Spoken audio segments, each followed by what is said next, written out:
શું હવે સીન એવું છે, રાતના વાગ્યા છે કેટલા 11:30 પહોંચ્યા છે ભૂષાવલ બરોબર. ટીસી જોડેની સેટિંગ તો ભારી છે ટિકિટનું. ભાઈની આપણે બર્થડે સેલિબ્રેટ કરી, બિચારો હતો ના હતો જેવો થઈ ગયો. પ્રોગ્રામ એવો છે કે નહીં ધોઈ જોઈએ હવે શું કરવાનું છે આગળ. ઓકે બાર જોરદાર ગરમી, ખરેખર ખતરનાક ગરમીના મેચ રમણી હાલત થાય. કેવી હાલત થઈ યાર, શેકલા પાપડ જેવા થઈ જઈએ. Good evening. જઈ રહ્યા છે ક્યાં જઈ રહ્યા છે મૌલિકભાઈ? આપણે જઈ રહ્યા અમરાવતી, મેટ્રો સ્ટેન્ડ પર આવ્યા છીએ. તો આપણો પાર્થભાઈ બસ હવે જઈ રહ્યા છે. અમે ક્યાંના ગોળ ગોળ જ ફરીએ છીએ મેટ્રો સ્ટેન્ડ પર. લિફ્ટ છોડતા હતા પણ લિફ્ટ મળી નહીં એટલે છેલ્લા સીડીઓ જ લીધી. બાકી તો આટલા મળી પણ હવે એક જ માળ હતો ને બરોબર. જો ખબર હતી તો આમ ફરાય કરતા હતા પણ વાંધો નહીં, હવે જોઈએ શું થાય આગળ. તો ઘણા ટાઈમથી આ બુલેટનું આખું સ્ટેશન બની રહ્યું છે મેટ્રો સ્ટેન્ડની પાછળ.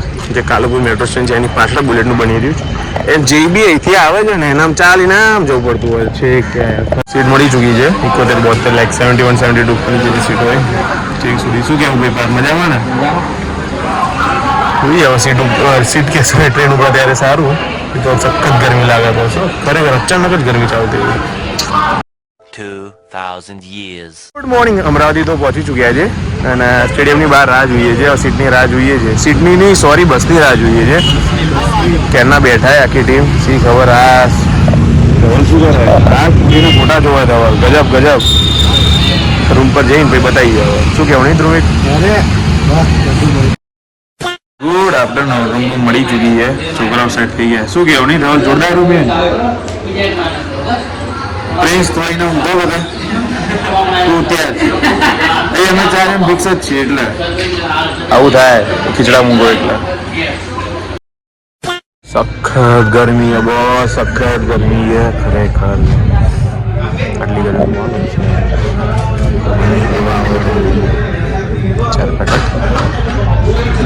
એવું થયું મૌલિકભાઈના સ્લીપર્સ તૂટી ગયા એટલે સ્લીપર લેવા આવ્યા છીએ. બાધા પૂરી કરી દીધી આટલા ફાઇનલી. અડધા રસ્તે સ્લીપર ડમ તોડ નાખેલો તો આટલા આવ્યા છે સ્લીપર લેવા. Good evening.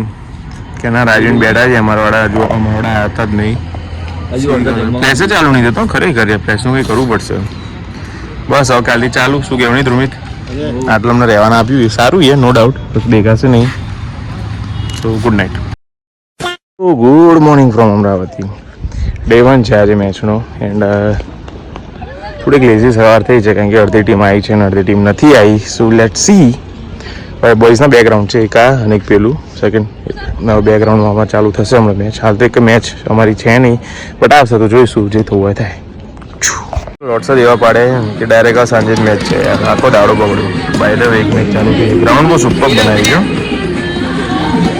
આ ગ્રાઉન્ડે આપણે બનાવવું પડશે. શું કહેવું?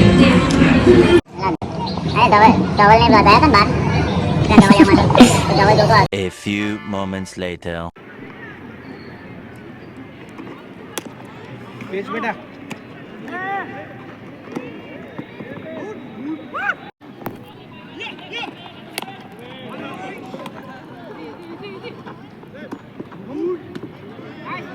शाबाश बेटा, बहुत बढ़िया. A few moments later. બરોબર જોરદાર બોલે નાઈસ છે. ના પણ કાકા સારું બોલે. શું કહેવું નહીં મૌલિકભાઈ? શું કહેવું નીરજભાઈ તમારે?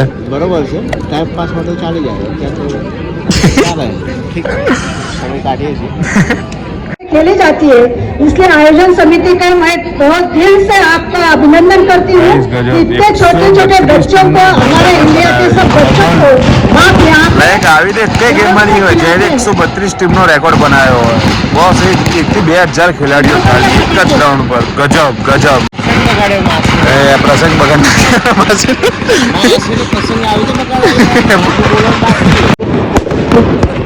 प्रसंग बकाट दिया. The next day. Good morning. સવાર થઈ ગઈ છે, ડે 3 છે. ખરેખર હવે એટલા લેટ પડે યાર. ફટફટ ગ્રાઉન્ડ ભાગવું પડશે કારણ કે પહેલી કે બીજી તો નહીં પણ 4થી 5મી મેચ છે અને અમારો હજુ આવ્યા નહીં. ખરેખર યાર આપણા એટલા જ પાછળ રહી ગયા, કંઈક કરવું પડશે યાર. જબરો જામી ગયો આખો ગ્રાઉન્ડનો. પણ ચાલો સ્ટુડન્ટ્સ આવ્યા છે, ખબર નહીં આ એક્ઝામ આપે ત્યાં બેસની કદાચ બોર્ડની એક્ઝામ શું થયું ક્લાસરૂમ જ નહીં એમના જોડે કે શું થયું? ના નો જસ્ટ જોકિંગ. હશે એમને કોઈ ઇન્ટરનલ એક્ઝામ. જોરદાર ગરમી, ખરેખર ખતરનાક ગરમીના આવા મેચ રમવાની હાલત થાય. કેવી હાલત થઈ યાર, શેકલા પાપડ જેવા થઈ જઈએ. બટ એનીવેઝ રમવી તો પડશે એટ એની કોસ્ટ. બધા ગુડ ઇવનિંગ. શું સખત થાક લાગ્યો, મેચ પતી ગઈ. શું કહેવું નહીં હર્ષ? બહુ જ સારી રીતે હારી ગયા. બહુ લાઈક એ બધી વાત છોડો. હવે તો પ્રોગ્રામ એવું છે કે નહીં ધોઈ જોઈએ હવે શું કરવાનું છે આગળ. ઓકે, બહાર જ ખાવું. હવે તો નહીં ખાવું, એનું કંટાળો આવી ગયા. ભાઈની આજે બર્થડે છે તો બર્થડે માટે લઈ જાય પાર્ટીમાં. એટલે ભાઈ પાર્ટી આપવા લઈ જાય. હાલ અંબે માતા મંદિરે જઈએ છે હાલ તો. ભાઈ સાબરકાંઠામાં કોઈને તકલીફ પડે ને અડધી રાત્રે આના ફોન કરજો. નીચે કોન્ટેક્ટ નંબર લખી દઈશ. બહુ મસ્ત ગેટ છે ખરેખર, અંબા ગેટ. એટલે એકચ્યુઅલી અંબેમાનું જે મંદિર છે ને આ એનો ગેટ છે. અને પેલા બહુ જૂના જમાના જ્યારે અંદર કિલ્લો હતો ને ત્યારનો ગેટ છે. બહુ જ સુપર ગેટ. અમુક બિલ્ડિંગ ખરેખર જૂની, લાઈક એક આવાડી પણ બહુ જૂની બિલ્ડિંગ છે, લાઈક જૂનું સ્ટ્રક્ચર છે. વાહ, નાઇસ. હમણાંથી મેં જોયા ઘણા બધા જૂના એવા સ્ટ્રક્ચર્સ છે, ઘણી બધી જૂની બિલ્ડિંગ્સ છે કે જે હિસ્ટોરિક ગણી શકાય. હવે એની પાછળ પણ સ્ટોરી વગેરે હશે. અંબે માનું મંદિર છે અને આ એક વીરા દેવીનું મંદિર છે. એમની એક દેવીને એ લોકો બહુ સારી રીતે માને છે, એટલે એમનું મંદિર છે. નાઇસ, મસ્ત મંદિર બનાવ્યું. ટુ બી ઓનેસ્ટ આપણે અંબાજી જેવું જ બનાવ્યું, મસ્ત બનાવ્યું મંદિર. અને આર્યું અંબે માનું મંદિર, મસ્ત મંદિર છે. એટલે ફોટોગ્રાફી બધું એલાઉડ નથી, બટ બહુ જ સુરત, બહુ જ મસ્ત મંદિર છે. એક વીરા મંદિર છે. અને પેલું અંબે માનું મંદિર. બર્થડે સેલિબ્રેટ કરી, બિચારો હતો ના તો જો થઈ ગયો. હજુ ચાલે જ છે સેલિબ્રેશન. જો આ તો યાદ જ રહેશે કે આ તો બિચાર યાદ જ રહેશે. ઉજાડ નાખ્યું ભાઈ, ચાલે છે. પડી Tomorrow. Good morning from Amravati. Like આ છેલ્લો દિવસ છે અને આખું કામ ફોન પર ફોન લઈને બેઠું, કોઈ જ બાકી નહીં. કે ના ફ્રી ફાયર રમી રહ્યા ને આ તો સી ખબર શું વગાડી રહ્યા છે. નીકળ્યા છે બહાર આટા ફેરાણ આશીર્વાદ કરવા. એટલે અમે તો હોટલ શોધવા નીકળ્યા છે એકચ્યુઅલી. કોઈ સારી રેસ્ટોરન્ટમાં બેસીને ખાઈશું. એટલે અમે ગઈકાલ જે મંદિરે ગયા હતા ને ત્યાં જતાં જ અમે એક રેસ્ટોરન્ટ જોઈ દીધી. ત્યાં ચાલતા જઈએ છીએ. હવે જોઈએ કેવી છે રેસ્ટોરન્ટના, કેવો એનો ટેસ્ટ છે. સો આ હોટલમાં ખાવા આવ્યા છીએ. સારું નહીં છે. મેનુ બેનું તો થોડુંક મોંઘું છે, આપણે જેટલું જ છે. હવે બેઠા છે તો ખાવું જ પડશે. બાકી લોકેશન વાઇઝ બહુ સારું છે. સેલ્ફી લઈએ સરસ મજાની. ચલો બધા જોવો લે. અલે ગાઈસ, ઓ ગાઈસ, અલે ગાઈસ, જોતા જ નહીં ગાઈસ તો. અલે ઓ ગાઈસ, મોટા ગાઈસ જોવો ને યાર. તો very good evening. Sorry afternoon બોલવા રહેતો હતો પણ ઇવનિંગ પડી છે. હવે હાલ તો છે બડનેરા સ્ટેશન. હવે બરોબર, હવે અહીંથી અમારો સીન એવો છે કે 12 કલાક અમે ટ્રેન લેટ છે. ખબર નહીં કેમ, શું કારણ છે. હાલ અમારે 8:40ની ટ્રેન હતી બટ પડી મોડી. ડાયરેક્ટ રાત્રે 3-4 વાગ્યાની આસપાસ ગઈ છે. તો એટલો બધો ખાસો લાંબો ડિફરન્સ પડી ગયો. તો ભાઈ અમે વિચાર્યું એક કામ કરીએ કે હવે આપણે કંઈ બીજી ટ્રેનમાં જતા રહીએ. કારણ કે એનું રીઝન એક જ છે કે કાલથી જોબ ચાલુ થાય છે યાર. સો બહુ એક્ટિક છે એટલે હવે જનરલ ટિકિટ લઈ તો ટીસીને કન્વિન્સ કરીશું કે પ્લીઝ કોઈ સીટ અવેલેબલ હોય તો ના બી દો. તો આવો કોઈ સિનારીઓ છે. હવે ખબર નહીં, રેલવે જોડે કંઈક કમ્પેન્સેશન માંગવું પડશે કે 12 કલાક ટ્રેન મોડી છે તો કંઈક તો કરો યાર. હવે ટિકિટ તો નથી મળી, જગ્યાએ નથી મળી. એટલે આ રીતે હાલ બેગ બધું મૂક્યું છે. એ ટ્રેન ઉપડી ગઈ છે. સો હવે જોઈએ હવે શું થાય આગળ.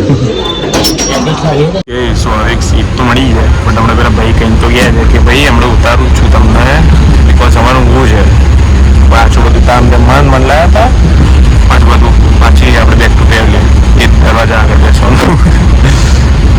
Hello guys, very good night. સંભળાય છે શું? હવે સીન એવું છે, રાતના વાગ્યા છે કેટલા, 11:30 પહોંચ્યા છે ભૂસાવલ. બરોબર, ટીસી જોડે સેટિંગ તો પાડી છે ટિકિટનું.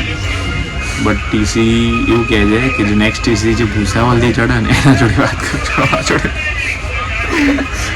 કે મારી સીટો નહીં પતી ગઈ છે, એના જોડે વાત કરવાનું. સો હવે રાહ જોઈએ છે ભૂસાવલ આવવાની. આવી ગઈ યાર્ડમાં ઊભી થઈ ગઈ. ખરેખર શું સીટ કંઈ કેવું મળ્યું હતું? સીટ મળી જાય એટલી આશા રાખીએ છીએ. બાકી તો એવી જગ્યાએ બેઠા ને જો.